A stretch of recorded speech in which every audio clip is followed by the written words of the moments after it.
Breaking news, President Donald Trump nag-deploy ng mga nuclear submarine malapit sa border ng Russia.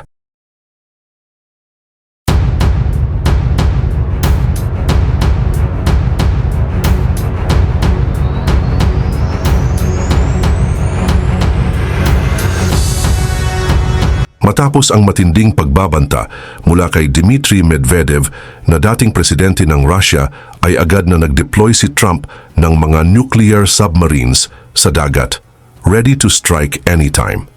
Hindi ito isang military drill, kundi ito na ang pinakamapanganib na move ng Amerika laban sa Russia simula Cold War. Ano nga ba ang sinabi ni Medvedev na sobrang nagpagalit kay Trump at bakit dineploy agad ang pinaka-lethal na submarines ng Amerika?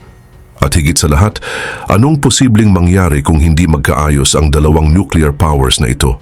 Huwag kang bibitaw dahil ipapakita ko sa iyo ang buong detalye kung paano pwedeng sumiklab ang isang global conflict sa isang pindot lang ng missile button. Pero bago yan ay hihingi lang sana ako ng isang like at subscribe. Malaking tulong na ito sa aming mga content creator. Salamat po. Matapos ang mapangahas na pahayag ng dating Russian president, ay agad na naglabas ng utos si Donald Trump nitong Biyernes kung saan dalawang nuclear submarines ng Estados Unidos ang agad niyang pinaposisyon sa mga critical na lokasyon. Ang dahilan? Isang mabigat na pahayag mula sa dating presidente ng Russia na si Dmitry Medvedev na tinawag ni Trump na puro kalokohan at delikado. Ayon kay Trump, hindi niya binaliwala ang mga pinagsasabi ni Medvedev. Sinabi niya sa isang post sa Truth Social na dahil sa mga sobrang provocative na salita ni Medvedev, iniutos niya ang pag-deploy ng dalawang nuclear submarines. Kung sakaling may balak pa silang mas masama, handa sumagot ang Amerika. Samantala, hindi naman malinaw kung anong klase ng submarines ang tinutukoy ni Trump. Lahat ng submarines ng Amerika ay nuclear-powered, pero yung mga tinatawag na SSBN o Ballistic Missile Submarines lang ang may kakayahang maglunsad ng Trident II missiles na may nuclear warheads.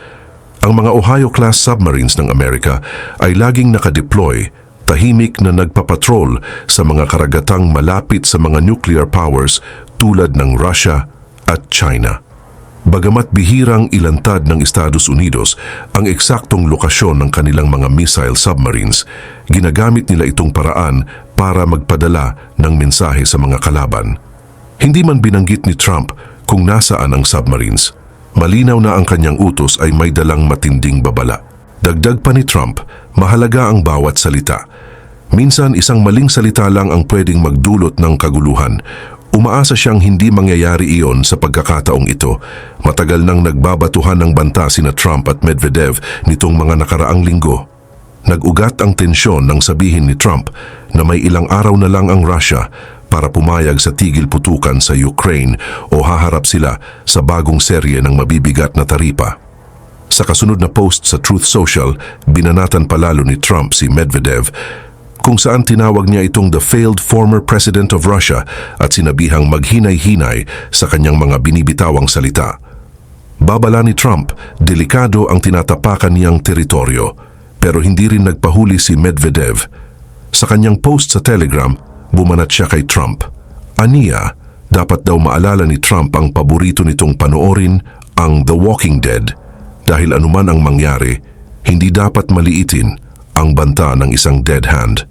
Para sa kaalaman ng iba, ang dead hand ay isang Soviet-era nuclear response system na nilikha para siguraduhin na makakapaglabas pa rin ng nuclear retaliation ang Russia kahit na bumagsak ang kanilang leadership. Mula nang simulan ng Russia ang malawakang pag-atake sa Ukraine noong 2022, isa si Medvedev sa pinakakontra sa mga tiga-kanluran sa Kremlin. At ang mga pahayag niya ngayong linggo ay dagdag lamang sa lumalakas na nuclear threats na ibinabato ng Moscow sa buong mundo. Hindi rin nagpapahuli si President Vladimir Putin na paulit-ulit na ipinapakita ang lakas ng kanilang nuclear arsenal, ang pinakamalaki sa buong planeta, bilang babala sa mga bansa sa kanluran na patuloy sumusuporta sa Ukraine. Samantala, nag-anunsyo ang Poland ng 3 bagong military aid packages para sa Ukraine.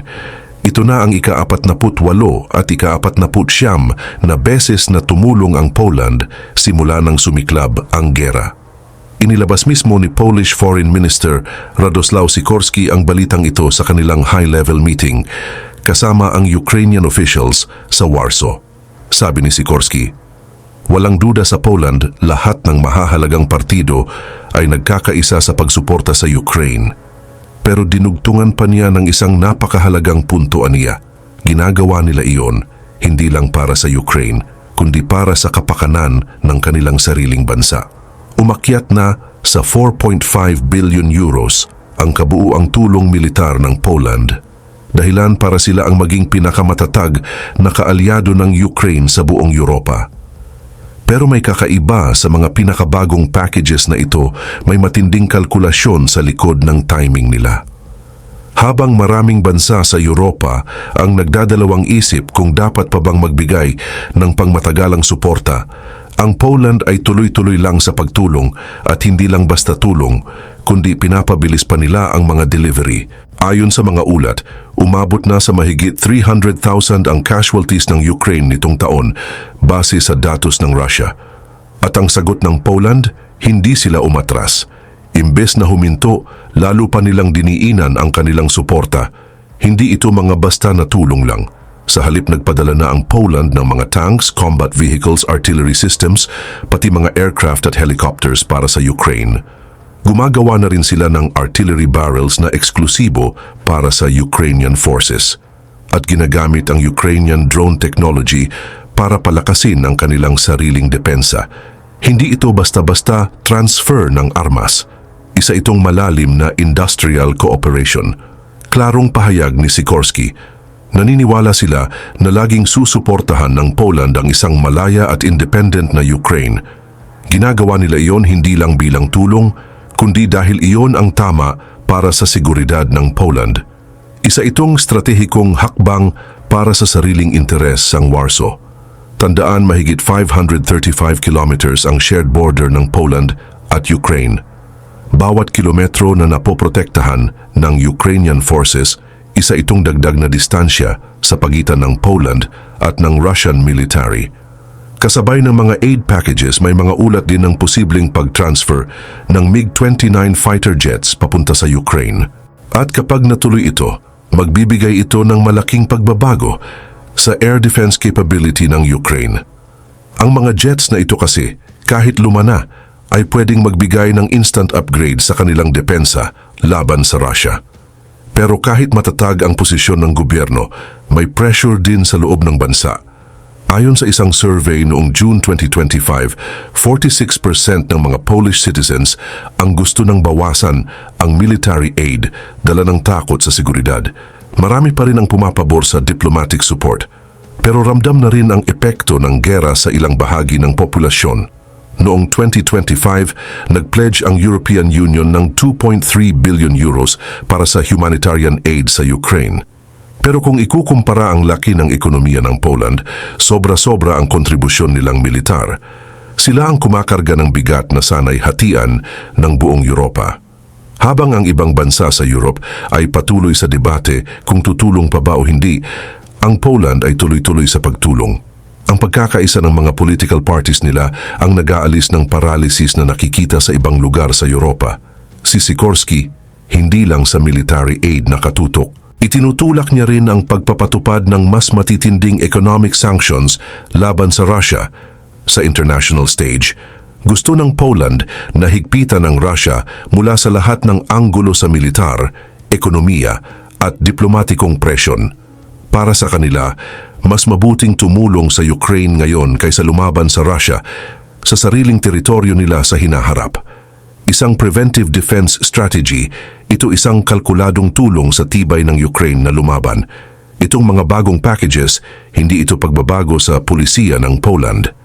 Isa lang itong pagpapatuloy ng matibay nilang paninindigan simula pa noong 2022. Para sa kanila, ang digmaan na ito ay laban para sa kanilang sariling kaligtasan. Dahil kapag natalo ang Ukraine, ang susunod na hakbang ng Russia ay nasa mismong pintuan na nila. At ito ang senaryong pilit nilang iniiwasan sa pamamagitan ng bilyong pisong military support.